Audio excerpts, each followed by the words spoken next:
যারা দিয়েছে সেই রেজাল্ট অনুযায়ী আমাদের মাদ্রাসাটা হলো সারা কুমিল্লাতে কোতোয়ালি থানায় পঞ্চম হয়েছে।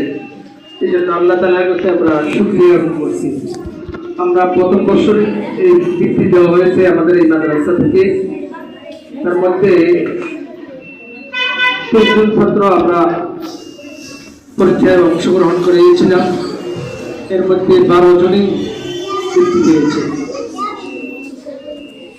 এবং এই বোর্ডে এই প্রাইভেট মাদ্রাসা ওয়েলফেয়ার অ্যাসোসিয়েশনে সারা পড়েছে যে এই মাদ্রাসা দারুল ইহসান মাদ্রাসা প্রথম বর্ষ পরীক্ষা দিয়েই এতে হয়ে গিয়েছে। এই জন্য আমরা আল্লাহ তাআলার কাছে শুকরিয়া আদায় করি। আল্লাহ তাআলা যেন আমাদের এই ধারাবাহিকতা অব্যাহত রাখে এবং শান্তি যেন আরো অগ্রগামী করে।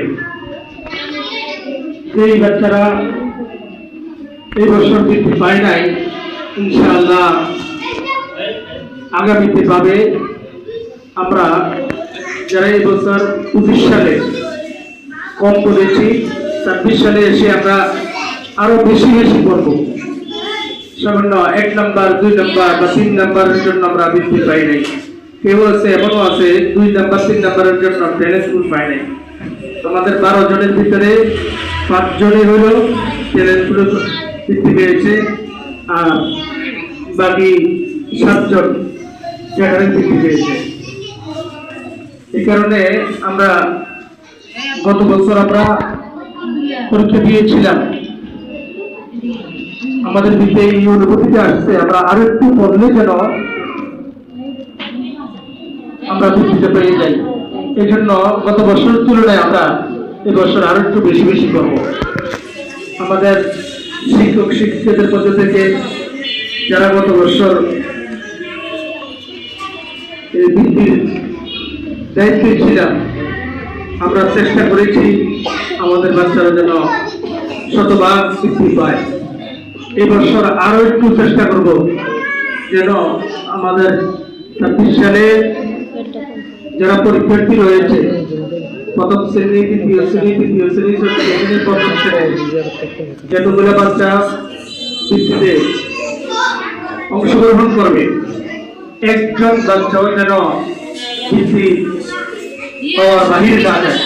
সেই জন্য আমাদের শিক্ষক শিক্ষিকাদের প্রতি অনুরোধ থাকবে, আপনারা আপনাদের দায়িত্বে আরো সচেতন হবেন। আগে থেকে সচেতন, আরো সচেতন হবেন। অভিভাবকরা যারা আছেন আপনাদের প্রতি অনুরোধ থাকবে, আপনারা আরো একটু সচেতন হলে আপনার বাচ্চারা আরো এগিয়ে যেতে পারবে। পেছনে যাদের পায় নাই তারা চেষ্টা করবেন যেন আগামীতে যেন আমার বাচ্চারা বৃদ্ধি পায়। শুধু শিক্ষকদের পরিশ্রমেই বাচ্চারা এগোতে পারবে এমন না, অভিভাবকদেরও কাজ এখানে 3 শ্রেণীর লোকের কাজ, যারা শিক্ষার্থী, শিক্ষক, অভিভাবক 3 জনেরই চেষ্টার সমন্বয় থাকতে হবে। শিক্ষকরা শুধু পড়ে যাবে, অভিভাবকরা কোনো খোঁজ খবর দেবে না, তাহলে আগে এগোতে পারবে না। সাথে সাথে বাচ্চারাও যদি চেষ্টা না করে এগোতে পারবে না। এই জন্য আগামীতে যেন আমাদের সবাই যেন প্রথম শ্রেণী থেকে পঞ্চম শ্রেণী পর্যন্ত যারা এই পরীক্ষা দিয়ে সবাই যেন বৃদ্ধি পায়, এই চেষ্টা আমরা অব্যাহত রাখবো ইনশাআল্লাহ।